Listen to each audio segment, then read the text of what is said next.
Assalamualaikum warahmatullahi wabarakatuh. Sahabat cerita Muslim yang dirahmati Allah, mengapa Allah menciptakan manusia padahal manusia tidak pernah meminta untuk diciptakan?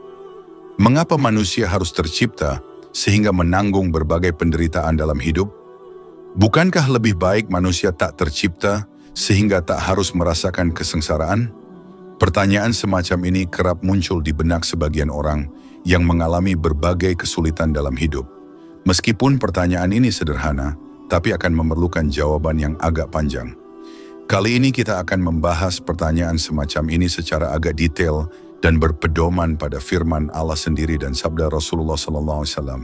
Sebagai pendahuluan, harus diketahui bahwa sebenarnya dalam Al-Quran, kita diajari untuk tidak menanyakan tentang perbuatan Allah, kenapa begini dan kenapa begitu. Tetapi harusnya kita sibuk mempertanyakan tindakan kita sendiri, apakah sudah tepat atau tidak. Allah berfirman, yang artinya Allah tak bisa ditanya tentang apa yang diperbuatnya, mereka lain dimintai pertanggungjawaban. Quran Surat Al-Anbiya ayat 23. Tindakan Allah sebagai Tuhan yang memiliki semesta alam adalah mutlak dan tak perlu persetujuan siapapun. Bila mau dibuat perbandingan, kita sebagai manusia terbiasa memelihara hewan ternak, mengembangbiakannya, lalu menyembelihnya sebagai makanan, tanpa rasa bersalah sedikit pun, dan berasa berhak melakukannya. Padahal kuasa kita pada hewan ternak itu amatlah sedikit, sebab bukan kita yang memberi dan menjamin kehidupan hewan itu, tetapi semuanya dilakukan oleh Allah Subhanahu wa Ta'ala.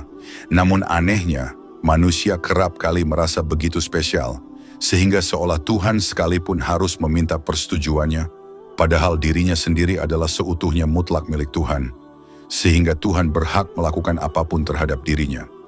Kekuasaan mutlak Allah untuk melakukan apapun sesuai kehendaknya disebutkan dalam Al-Quran berkali-kali dengan berbagai redaksi. Salah satunya adalah sebagai berikut. Kekuasaan Allah untuk melakukan apapun tanpa meminta persetujuan siapapun dan tak bisa ditentang siapapun adalah bukti kesempurnaannya. Bila Allah masih bisa diminta pertanggungjawaban, masih bisa ditanya kenapa atau mengapa, atau perlu bermusyawarat tentang apa yang perlu dilakukan dan apa yang tidak, maka itu berarti Allah tak sempurna dan karena itu bukan Tuhan. Ketuhanan Allah yang tak diragukan lagi dan kemahasempurnaan yang dimilikinya menjamin Allah bebas dari semua itu dan bebas melakukan apapun. Karena itulah, ayat-ayat yang berbicara mengenai penciptaan hampir selalu diikuti dengan pernyataan apa yang dikehendaki Allah sebagai isyarat kebebasan kehendak Allah. Perhatikan ayat-ayat berikut ini. Quran Surat Al-Qasas ayat 68 Allah, dialah yang menciptakan kamu dari keadaan lemah, kemudian dia menjadikan kamu sesudah keadaan lemah, itu menjadi kuat, kemudian dia menjadikan kamu sesudah kuat itu menjadi kuat, itu lemah kembali dan beruban. Dia menciptakan apa yang dikehendakinya dan dialah yang maha mengetahui lagi, maha kuasa. Quran Surat Ar-Rum ayat 54. Penjelasan tentang kebebasan Tuhan untuk melakukan apapun yang ia kehendaki di atas adalah kaidah pokok dalam pembahasan perbuatan Allah. Kebebasan mutlak ini dikenal sebagai sifat irodah yang merupakan salah satu dari sekian banyak sifat yang dimiliki oleh sosok Tuhan yang benar. Keberadaan sifat irodah ini berkonsekuensi pada peniadaan adanya keharusan, larangan, dan intervensi apapun terhadap tindakan Tuhan. Sehingga tindakannya tak bisa ditanya mengapa. Namun demikian kita beruntung sebab ternyata Allah mau memberikan informasi tentang tujuan penciptaan manusia agar pertanyaan di benak kita hilang. Tujuan tersebut adalah, pertama, sebagai pengurus atau khalifah bagi planet bumi, sebagaimana dinyatakan dalam firman Allah, ingatlah ketika Tuhanmu berfirman kepada para malaikat, sesungguhnya aku hendak menjadikan seorang khalifah di muka bumi. Quran Surat Al-Baqarah ayat 30. Yang kedua, untuk menyembah Allah sebagaimana dalam firman Allah, dan aku tidak menciptakan jin dan manusia, melainkan supaya mereka mengabdi kepadaku. Quran Surat Az-Zariyat ayat 56. Mengomentari ayat tersebut, Imam Ibnu Katsir menjelaskan tafsir ayat itu. Sesungguhnya aku menciptakan mereka, hanyalah supaya aku memerintah mereka menyembahku, bukan karena aku butuh terhadap mereka. Ma'an ayat itu adalah bahwa Allah menciptakan manusia supaya menyembah Dia saja, tak menyekutukan dengan yang lain. Siapa yang taat kepada Allah, maka Allah akan membalasnya dengan balasan yang sempurna. Siapa bermaksud kepadanya, Allah akan menyiksanya dengan parah. Ibnu Katsir, Tafsir Ibnu Katsir, 7 halaman 425. Ketiga, supaya manusia tahu kemahakuasaan Allah. Sebagaimana firman Allah, Allah lah yang menciptakan 7 langit, dan seperti itu pula bumi.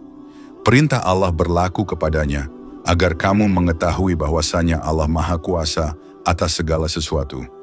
Dan sungguhnya Allah ilmunya benar-benar meliputi segala sesuatu. Quran Surat At-Talaq ayat 12-4 sebagai bukti kelayakan untuk ditempatkan di tempat mana di akhirat. Akhirat mempunyai 2 tempat yang bertolak belakang, yakni surga dan neraka. Allah bisa langsung menciptakan manusia untuk seketika ditempatkan di keduanya tanpa alasan apapun. Tetapi Allah tidak melakukannya.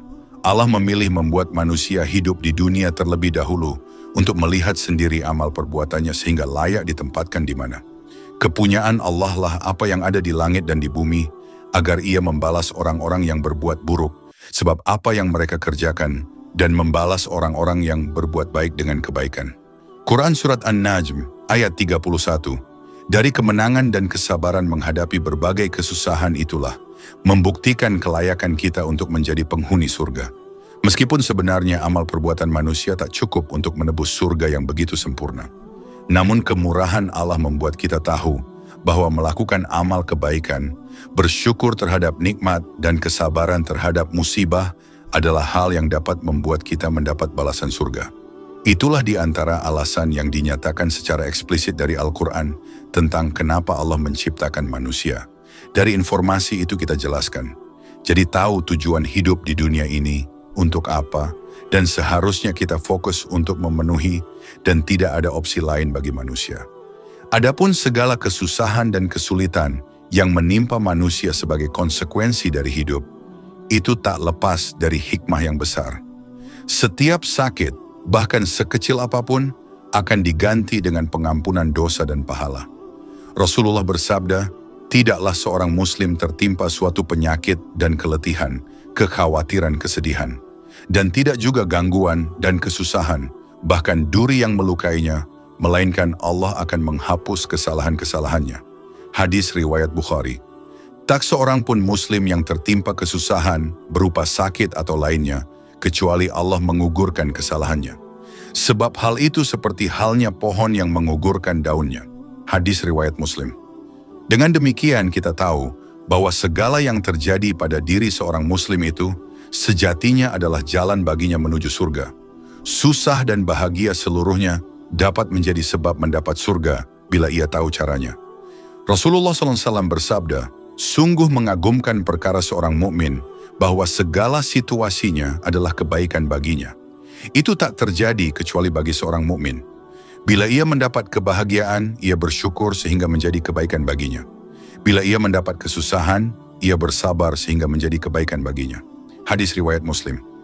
Dengan menyadari kenyataan ini, maka bersyukurlah kita sudah tercipta di dunia. Bila kita tak tercipta, maka tak mungkin kita mendapat potensi untuk kekal di surga. Bertahun-tahun kesengsaraan di dunia, tak ada apa-apanya bila itu diganja dengan sebuah kebahagiaan yang abadi. Wallahu alam bisawab.